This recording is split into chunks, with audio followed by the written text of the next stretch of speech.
let's talk about sex. You know me, I like to get to the root of all of our issues, and every good mother would. If there's a problem, it must be looked at. Well, we have a problem, Houston. It's a problem that's 2,600 years approximately old. Now, there may be some left brains out there who studied, researched ancient history and know more than I do in the details. I say the devil is in all of the details, so I don't bother going in. There's too many lies, and words are seeds. I want you to know that. All words are seeds, and they are spells. You put a word into your mind, you imagine the word, and you grow the word, you water it and you grow it. So in my head, I've got 2,600 years ago, about 600 years before Mary and Jesus came. It started off in the Greek temples, a thing called hypnosis. Started in the sleep temples of Greece. And then there began a lot of sodomy going on. The sodomy really went crazy in Greece. I've got that in my mind's eye for you to know. And then it is the Garden of Eden, which everybody knows about. Every soul here knows about the Garden of Eden. Why? When it was supposed to be just for the Jews, the Garden of Eden? Because the Bible and the Christians have taken on the Garden of Eden as well. And then I looked further, and sure enough, the Muslims and the Islam religion was invented by the same couple 700 years after Christianity came. And in the Quran, they have Moses, their idol star, or not Moses, Muhammad, their idol star. In the Bible, Jesus is the idol star. And in the Torah, Moses is the idol star. To worship, to listen to beyond yourself, to hear words beyond your own, to hear the interpretation from rabbis, fathers, and clerics, to hear and of course they're all male. They must be, and that's been the law because women were slaves until 1920. They were considered property ever since Ephesus, Turkey. I don't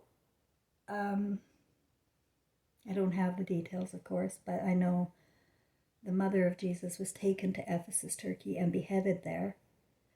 I know that most people don't know that. I know even the people at the tour grounds of Ephesus, which is a city they say is 5 cities under. That 4 more cities are to be discovered or something. That's all bull. You know, they can make up any person can make up any story and tell you the story. But it's up to you if you're going to pick that story up and live by it. But if you're in a situation where you're in a group think, like a church or a temple or a mosque, you're all going to be forming the same thinking, right? From the same guy. And that is why we are destroyed as a humanity. Because they have divided the sexes using hypnosis, using the word. And since the Garden of Eden, where they demonize Eve in the eyes of God, which is blasphemy to me. To me, there's going to be some serious consequences to souls coming this time.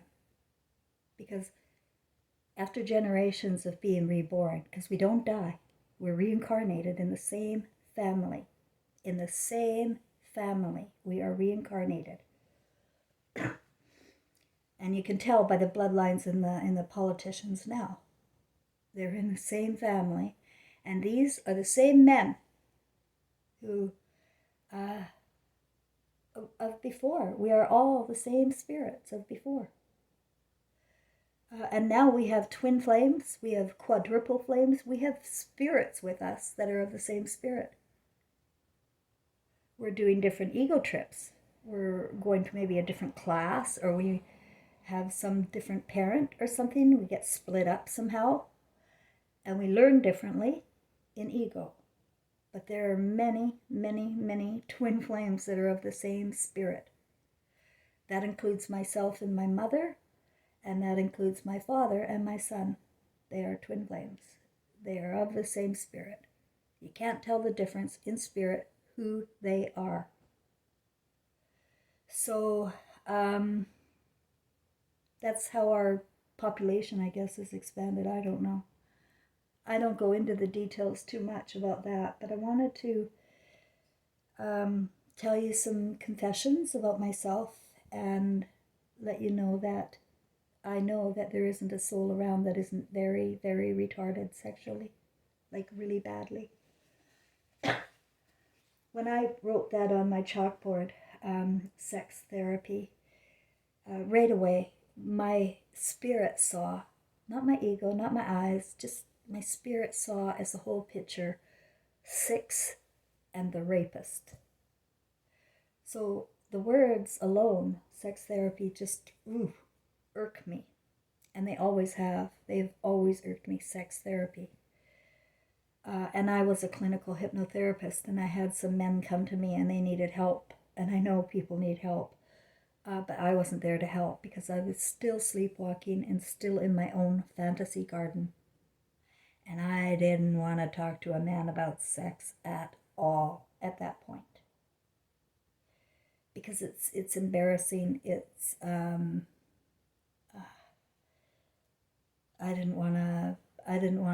I wasn't ready to face them, and I'm not ready to face them now. That's why I'm talking to my wall instead of face to face on this subject. I don't want you fantasizing about my eyes. I don't want you looking at me and judging me and not listening to my words. You're not allowed to look at me like that in the universal big picture. If you can imagine how our ancestors have been for 2,600 years, there was sodomy, there was pedophilia, there was BDSM going on, of course, but not like it is now. And I, as a girl in grade 2, I remember the seeds of sadomasochism being placed into my brain using the textbooks I was learning in school, and this was in the 60s. And you don't know how, you get triggered, you just read the story, and I wonder how that got, like, why am I thinking like that? I remember thinking, why am I thinking like that? I didn't like it. It was not of me, if you know. And you got to know the difference between right and wrong. And I knew that was not of me at the time. But I'm a powerless little girl, and I'm just going through life in the looking glass like everybody else. And, the whole normalization of multiple partners, of abandoning marriages and children, of the new free age, anybody do anything and let's be proud. Think about it for a minute. Just think about it for a minute. This was not going on 100 years ago the way it's going on now. In our televisions and all of our devices, people are being triggered sexually. And I know that right now, using chemicals, they are inducing sexual arousal. They can use chemicals to induce sexual arousal, and they can induce hypnosis on television programming to induce sexual arousal. Because in this last year, more so than ever before, I have felt while I'm in the middle of maybe cooking or doing doing something and thinking of something completely opposite, I will suddenly feel sexually aroused. That is not normal. And you've got to understand that they have, with the Book of Torah, with the Garden of Eden, and then in the Bible and the Quran, they took your first sense of emotion, which is love, pure love. Pure love for everybody, yourself, for the earth. It's not gratitude, it's appreciation of your life. It's appreciation that you're here and you get to do something. You get to do something. What are you going to do? You're going to use your imagination to manifest life. That's what you're going to do. And that's how it was way back in the very, very beginning, too. I'm going to tell you a story about my son. My story, my whole life was so that I could share with you now at this point in time reality from an honest mother, because I learned my lesson. I learned because my ego died here. My imagination died here. The one that I was living for my whole life, 58 years then, it was gone suddenly. I didn't know anything. I had no left brain anymore that I could trust. It was all shaky because I couldn't trust anything I had learned. After the beings of light and my deceased son visited me, I couldn't trust anything anymore. And that's how people are going to begin to feel now, too, coming up. They're not going to be able to trust anyone. And it's going to be chaos like you wouldn't believe, out loud chaos. Because they don't have the coping skills, the ability to work through their emotional feelings, because their emotions have been replaced with sex, lust. And I can't get people to see the difference. On the other side, in our spirit form, we don't have sexual orgasms. We have heart orgasms. It feels physical. It's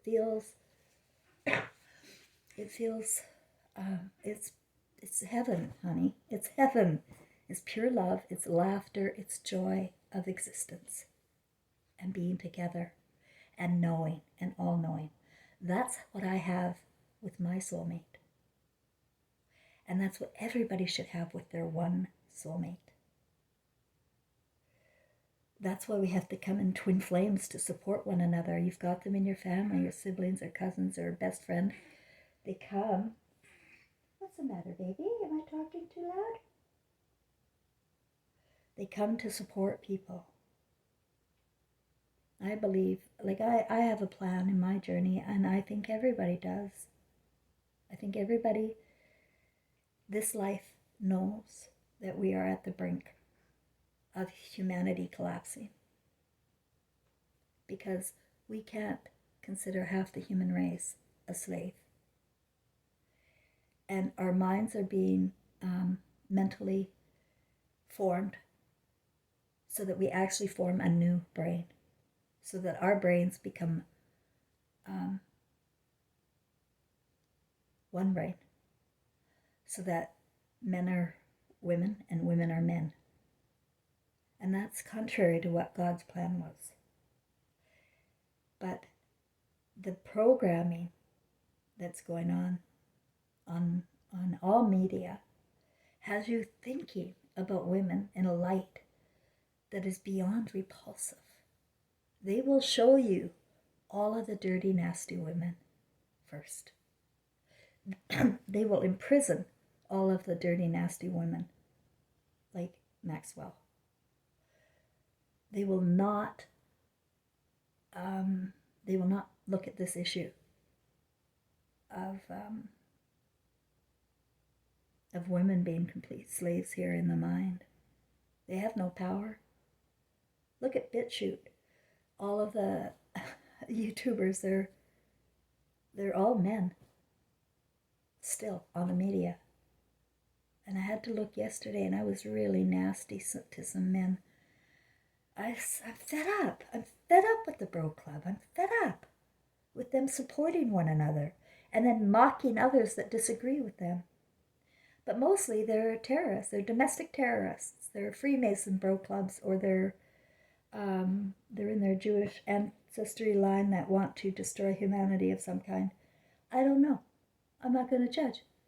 I'm going to tell you what I see in the big picture. That men are going to need a lot of help and support, but only if they want it. As far as I can see, they're the authorities here. They're the know-it-alls. They're the mansplainers. And they do explain the left brain very well. But they don't know anything about the right brain anymore. They gave it up. They gave up their own imagination and began to create for what the schools or religions or whatever were inducing in him to believe. And he's got this embedded idea about himself. And he's got an embedded idea about women. And he cannot have such sexual relationships with a woman that he will ever be proud of. Ever, ever, ever.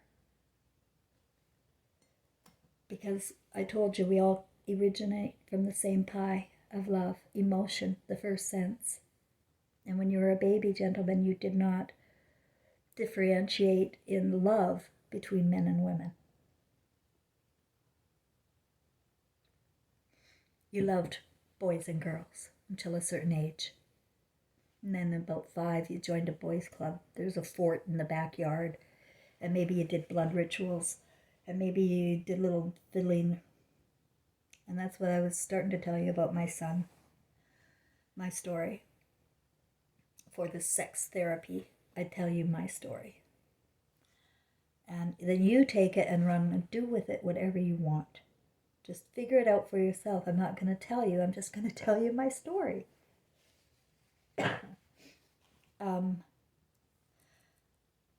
My son's biological father was gay. And I didn't know his imagination at the time. But his imagination was sodomy. And although he didn't try with me, they are now. Now it's any guy. Women are asked to do that all the time. But before it was just a boy thing. So he was gay, and he didn't want me. And there was a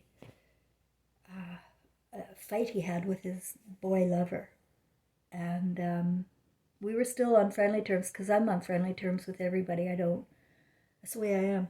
Until you just throw me away after murdering me, I'm pretty kind to everybody. But he had a fight with his lover, and then he told me about the story. And I was on the lover's side. I couldn't help it because this guy was wrong. My guy was wrong. And he had a thing, he said to me, he said, what's wrong with you? You're supposed to be loyal. Like, why would you say that when I'm the one, like he was going to go to court over it and everything. He said, I'm the victim here. I said, no, you're not. You're a provoker. And I say things not to hurt him or to tell him he's not good, but because he was living in a lie. He was taking a story, his own story, and twisting it so that he could make himself feel good. But it was a lie. And people have turned into liars and actors and hiding who they are, what they became, and they become actors. After a while, people do not recognize the actors. I was at downtown Vancouver with my husband. I found a husband. The guy on the wedding cake. He was straight, so I thought. And we were in downtown Vancouver at some show or something and walking up Davie Street. And there, all of a sudden, all these gay bars were popping up. This was in the early 80s. All these gay bars were popping up. And I could have sworn, and this is before I knew, Arthur was gay. by the way. I'm sorry if I get my timing or my times mixed up. But this in the early 80s. I didn't know Arthur was gay until Trevor was 8 years old. I didn't know. Anyway, I was married by then, and we were walking up Davy Street, and I saw Arthur coming out of a gay bar, look at me and Gary, do a twirl around a telephone pole like he was happy and laughing and by himself, and it looked very queer to me. But I gave my head a shake and I just put it out of my head. And then when Trevor was 8, I phoned Arthur to find out why did I phone him? I was married. I phoned him about Trevor. Something was happening with Trevor. And that is when Arthur told me he was gay. So okay, I don't judge us. When Trevor was 13, he was having a lot of problems, since grade 2, since they started drugging his mind and giving him labels of ADHD. His genius was disappearing quickly. And this is a little hard. I had introduced my husband to Trevor when he was 4. And I knew intuition skills of a mother that he was 21, I was 23, my son was 4. And he brought Trevor over some Lego, all in these organized compartmental boxes. Yellow, blue, red, wheels, windows, all sorts of. It was very well organized. It's so organized, I was shocked that any 21-year-old would have Legos that old and be so organized. And he gave them to Trevor. I told him they're not going to be the same. He said, that's okay. In the big picture,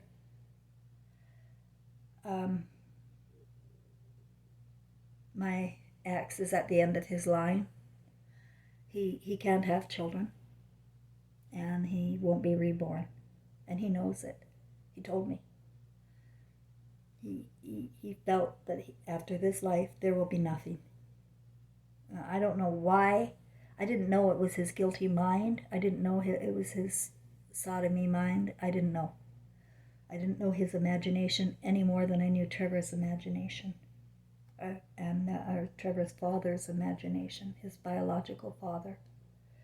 But then my son's imagination.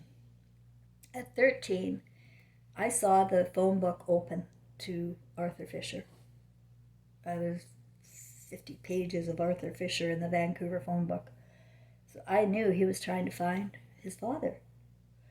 So I'm not going to interfere. And I said to him, if you want, I will contact him and you can meet up with your father. He said, great. And then I contacted his father and I asked him if he wanted to meet Trevor and help Trevor because he's 13. He's coming of age, a boy, and he's confused. I saw that Trevor had some nylons and makeup in his room, and there was some confusion. I knew it. So Arthur came from Vancouver. We were living in Ladner. And walked into our house. He saw me, he saw my husband, and just about fell in love. They both did. They were really happy together. And I was standing there blissfully stupid as a doornail. Anyway, he took Trevor out for dinner. And Trevor came back. And he was very, very confused.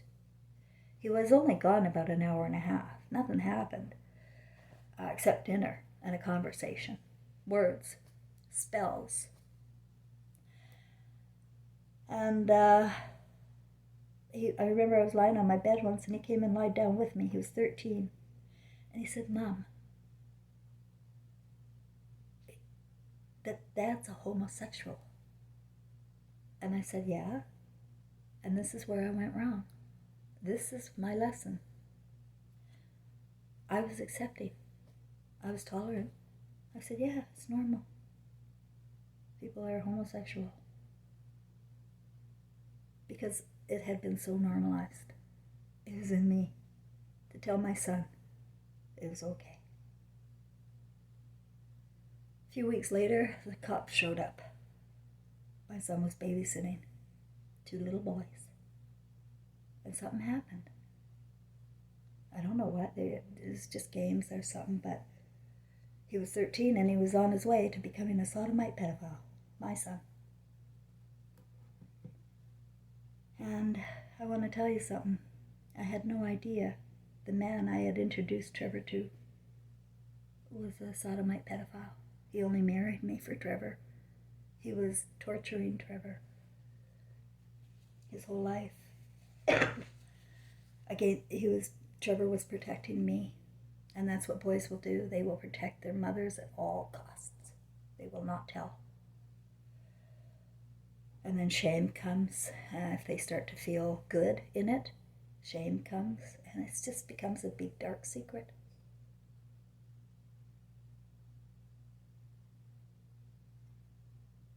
This is unacceptable, and no life can procreate from that relationship. Do you understand that yet? Oh my God. And you're not going to steal women's eggs and babies. I mean, you're getting away with it now, but you're going to hell. You're going to hell. Your imagination is full of satanic ideas. There is no evil spirit. You are not evil in spirit. When you see your own movie, you will not be able to cope. The same way I'm not able to cope with what I see now. It is unfathomable that our minds are so spongy that we can give our will and our care of God over to ideals of Satan. And people do not know the difference between evil and good, or evil and God anymore. They're a free-for-all, and their thinking lets them. They're thinking, oh, shut up, lady, shut up, fuck off, you old bitch. No. I come from the spirit world, and I'm saying out loud that you have to work on your fantasies now. You have to disconnect the sex from your words, from your head, yourself, because nobody's going to help you. I can't help you. You have to stop thinking like that. You have to stop thinking like that. I, to this day, have these same thoughts, the sadomasochism bullshit in my head. It's not gone. It's not gone. It's how I would get a sexual release. It's the only way, is to think like that. Think like a slave. And it's not acceptable to me anymore. And so if the feeling or the thought of sex comes up with me, 9 times out of 10, I change my thoughts and I move in a different direction. Because I know my fantasies matter to my eternal life. And I know that if I still have that in my eternal life, in my mind, in my imagination, I'm destined to repeat it. And we have been repeating it. We have been slave and master for 2,600 years, since you started fantasizing about Eve, and then the virgin came. Hello. And then the word sparks these ideas of slave, master, virgin. The 72 virgins after you die comes at the third religion. You can just get the expansion of the virgin lust. You can't do that. You cannot fantasize like that and think that you're going anywhere or evolving. You're going to be reborn into the same family, and you're going to continue to degenerate. down in the family. Your family will be like nothing by the end. Like Gary's family from Nazi Germany and Holland. They had 2 children when they came over here to Canada. Worked for the government. He worked for the government. She did the garden and the house. You know, it all looks middle class, perfect. That's what's going on in homes, German homes everywhere. Nothing's wrong. Everything looks perfect. The flowers are absolutely beautiful. But their daughter was pulling her eyelashes out as a young teen. She was ostracized in school. And nobody ever said why. What's wrong with her? I don't know. It's just her. He's crazy bitch. And then Gary.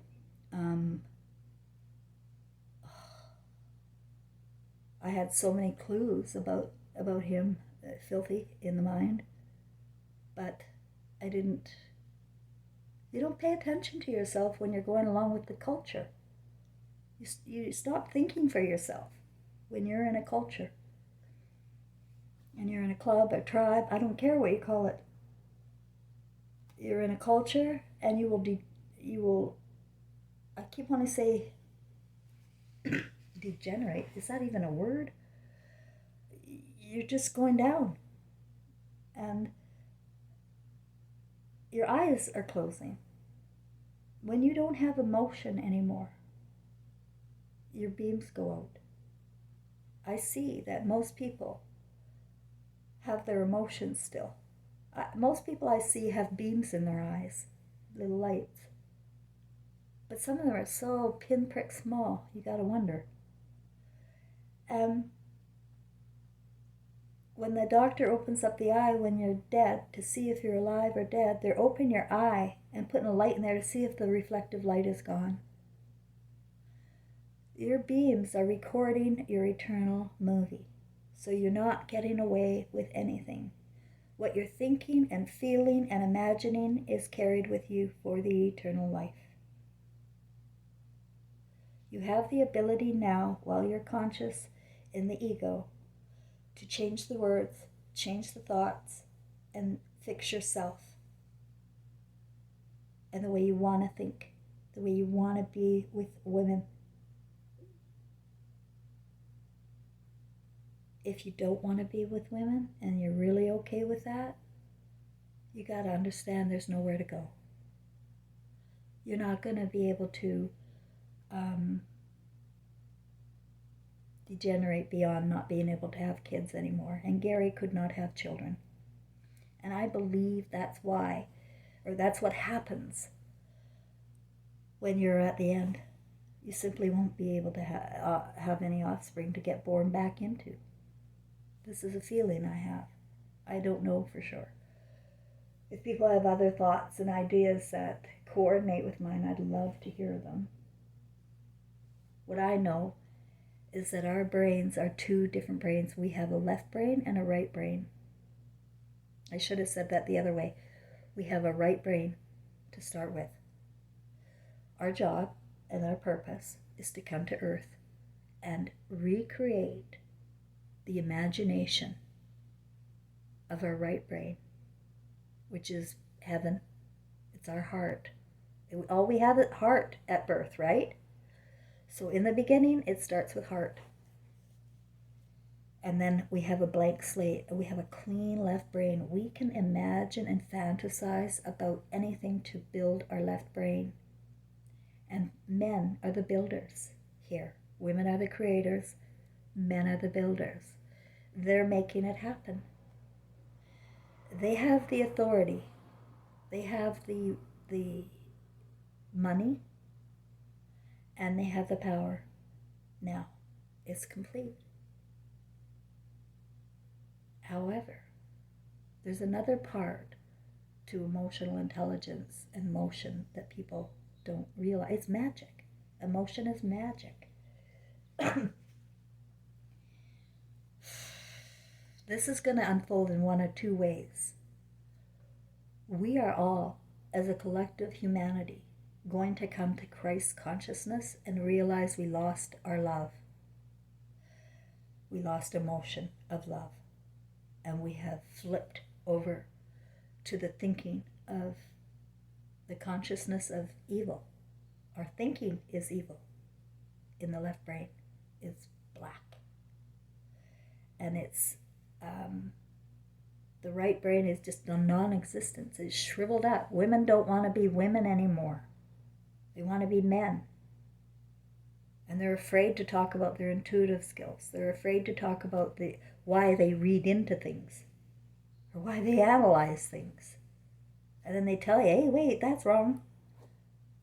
And then the men get mad because they can't see it. The right brain is a mandatory part of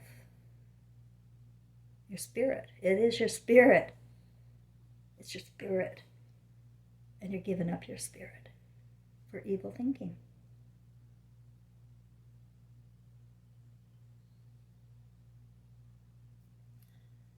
I don't want to be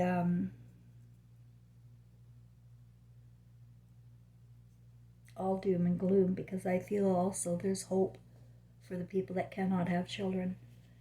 They're at the end. They've gone through probably 2,600 lives of, because we're born every 100 years or so, of continuing living in the same family, same dynamic, and doing the same evil things to other people in your thoughts, having sex with people in your thoughts, manipulating people, grooming people to get them to do things you want them to do that isn't right.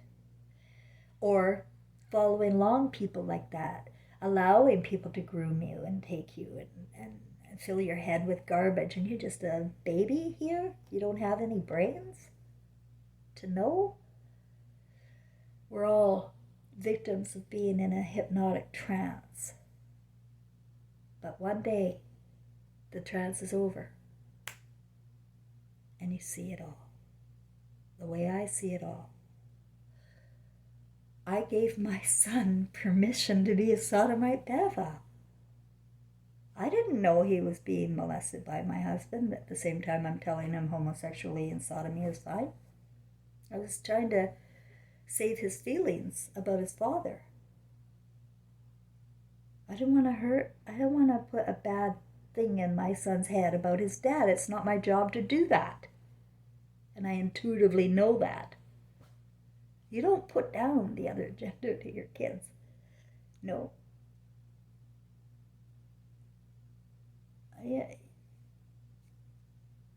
People are not thinking of eternal consequences because they don't even know they're a spirit.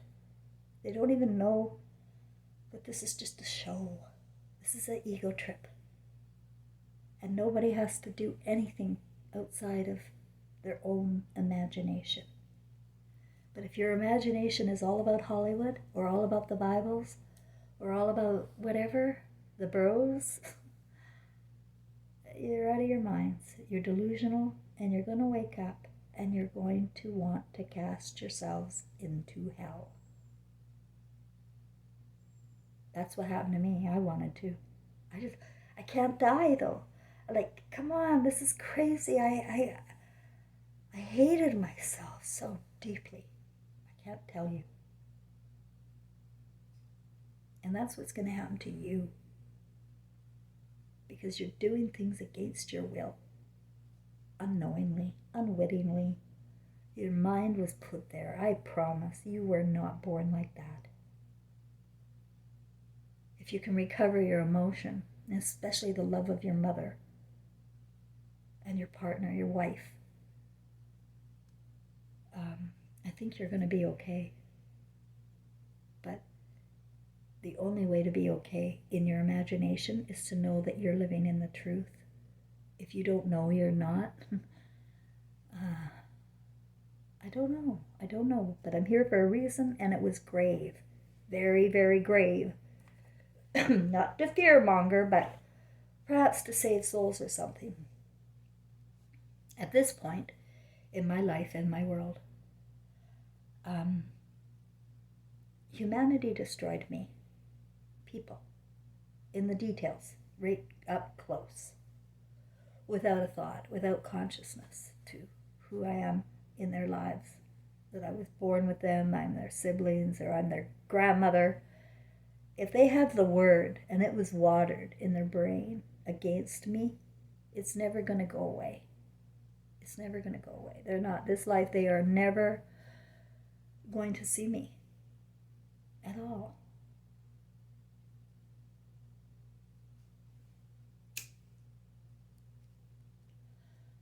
Which means they won't see me in eternity either. We can't get this bad that we tear families apart like this. It's not natural. It's not normal.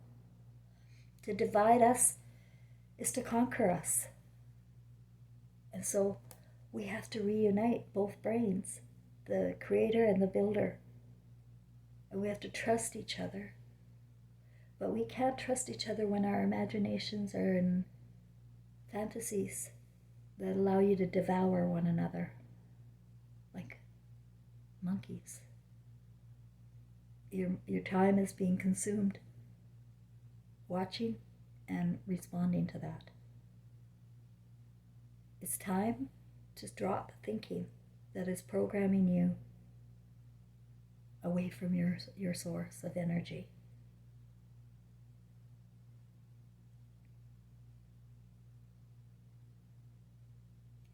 Gary's sister had a autistic child. And I don't see how that child is going to reproduce either. For that matter, I have 2 grandchildren, a boy and a girl.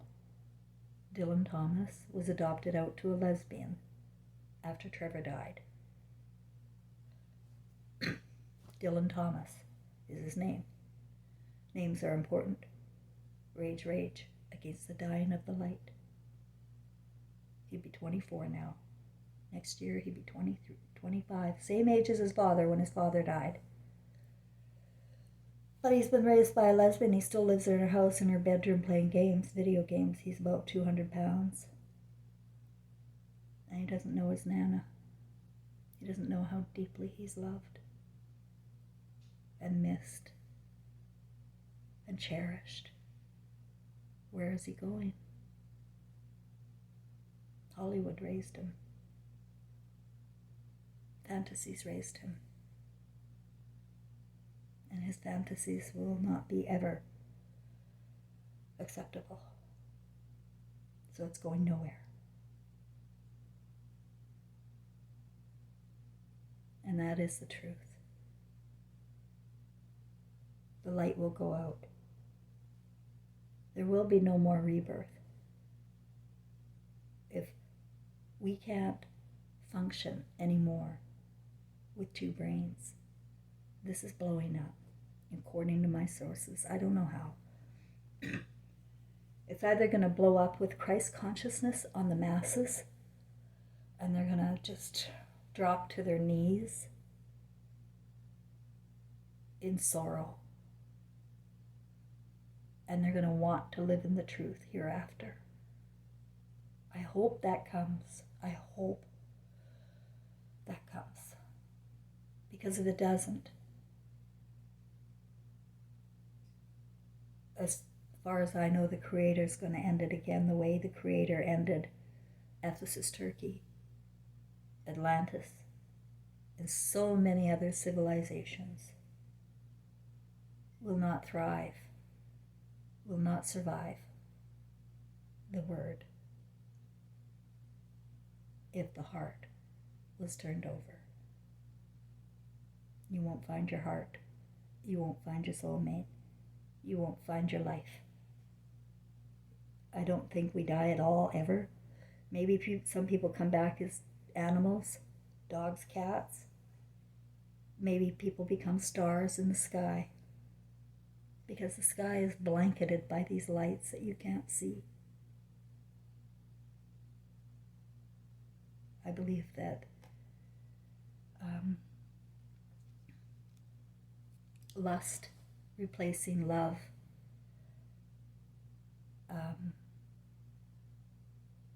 it created a monster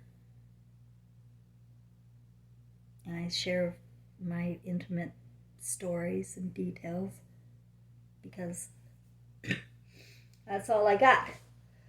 My truth, my reality, and my imagination, which is huge. My imagination is freaking huge. Anything's possible in my imagination. So that's why I need you to begin to consider what you're watching, what you're thinking, and who you're thinking it with.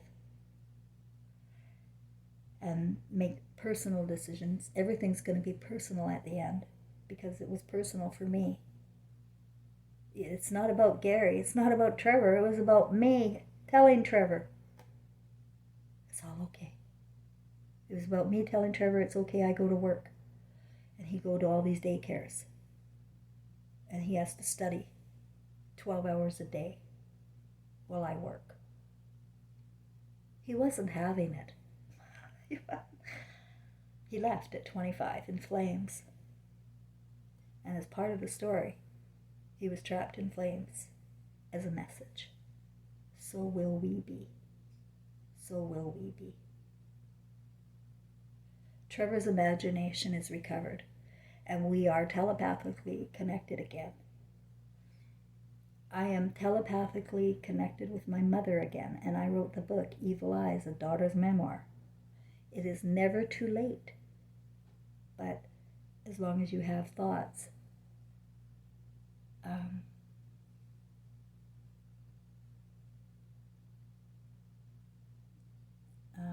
of blame or of fear, it'll be harder.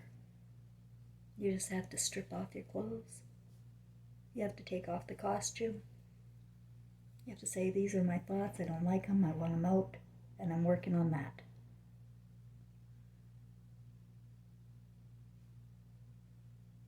I don't know where you're going to find better thoughts. I've noticed in my world when I was forced to become isolated in Quebec City, I was forced to work through all of my feelings. But it was the best thing that ever happened because I had to go back to childhood. I had to look at every picture I had in my head and wonder, where the heck did this come from? Why do I feel like that? And decide whether or not I'm going to carry those thoughts or those fears or those shames anymore. I'm not. They weren't mine. They were seeds. And I grew them and watered them, yeah. But now I see.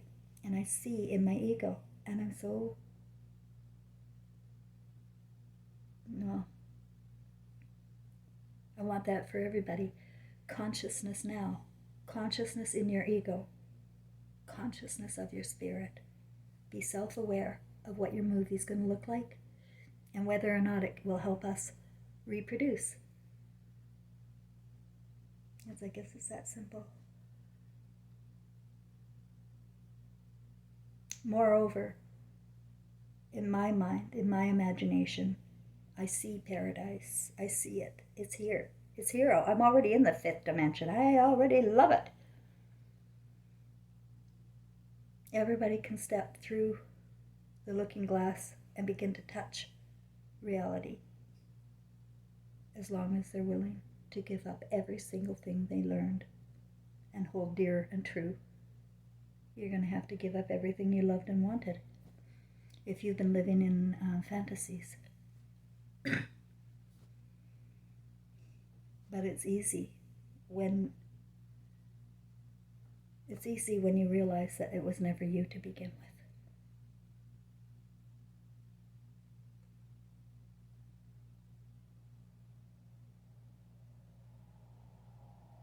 So that's my sex therapy session for today.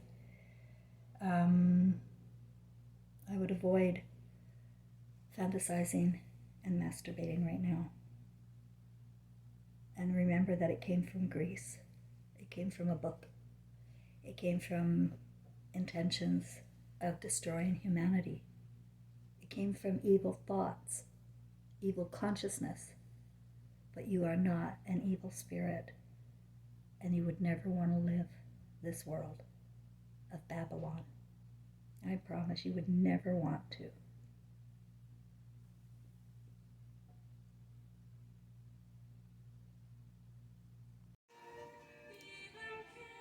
The saddest thing for me is the idea that I have to erase my memories.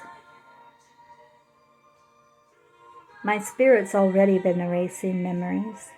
I can already not remember most of the people I trusted and lost. I just don't have any feelings for them anymore. And when you lose your feelings for someone, you lose them forever. And, people think life is funny and a joke and a comedian. And it's not. We have a moral obligation to ourselves and our future. And without the sense of love, we are in the Garden of Eden for eternity. Unless Christ consciousness comes to the world. And they know that they took their imaginations into the Bibles, into the texts, and they let it go. It became full of lust. And they looked at women differently forever after.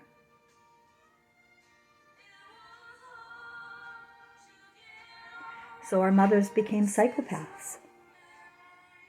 And they were, as you can see in my story,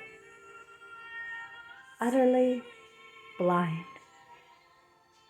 and allowing the perversion to go on with acceptance and pride. Well, you can start now, or you can wait.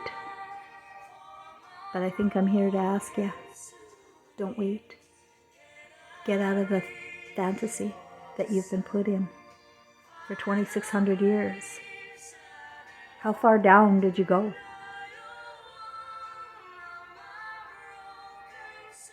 Where do you want to be 100 years from now? From what I see,